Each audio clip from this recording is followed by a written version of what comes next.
Mr Power's speech today was focused on leadership, and I think there is an irony in that, because Mr Power is one of those national members opposite who not so long ago had drawn up for him his strategy to leadership. And I can tell the members opposite, I just happen to have a copy of it, and I'd be happy to share it with anybody who would like to read it. But Mr Power has been preparing himself for the moment, and perhaps the members opposite would like to see how he's going to go about it. But I also thought it was rather funny that he talked about changes of leadership in this party.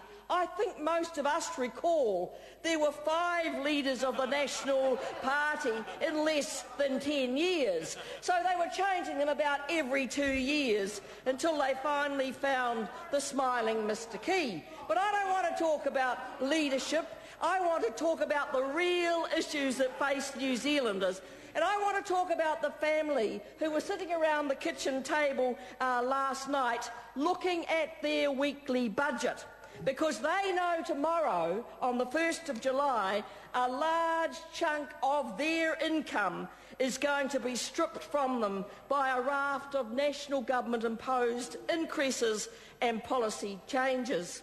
It's called what I'm calling instalment number 1 of Dr Key's medicine for New Zealand, and it's about to be administered with a very large spoon, and it'll have a very, very nasty taste for most New Zealanders. And of course, people have been softened up for the medicine. They've been told repeatedly, look, don't worry, it's going to be good for you. No one is going to be worse off. It's not going to hurt. You're going to be better off after the medicine. But I have to say to the members opposite that Kiwis are not silly, and soft words of reassurance from the Prime Minister, who constantly claims his State House beginnings, but lives a life far beyond the dreams of most New Zealanders, is going to be exposed over the next few months. It's going to be exposed as puffery and blatherskite. And nothing shows it more than the letter that Mr Key sent out to our senior citizens around New Zealand last week.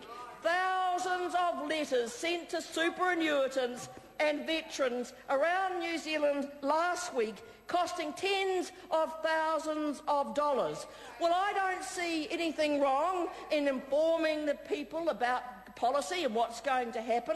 That's nothing wrong with that. Governments do that. But what I object to is using taxpayers' money and not telling them the whole story. Not telling them that the policy is going to give them money on one hand, but fails to tell them the costs that are going to be imposed on them. It is something wrong, I think, in telling older New Zealanders that, oh, you're going to have an increase in your super and your vet's pension on the 1st of October, and, quote, you will be fairly compensated for the GST rise. You see, that is a fabrication. It is clear and blatant, because what the letter doesn't tell older New Zealanders is about instalment number 1 on the 1st of July and instalment number 2 on the 1st of October. And older New Zealanders and middle and working income New Zealanders, low and middle income New Zealanders, are facing a raft of increases. So that family that is sitting at the kitchen table know that from tomorrow they're going to see power prices going up. They're seeing power prices going up to as much as 12%. And if you ever want to see a Prime Minister who is out of touch with his people, you only need to hear the Prime Minister say, look, shop around if you don't like the power company that's providing the power. I said to Mr Key across the House today, have you ever tried to shop around for a better deal from a power company? Never. Head down, no reply. He does not know what's involved in trying to find a better deal from a power company.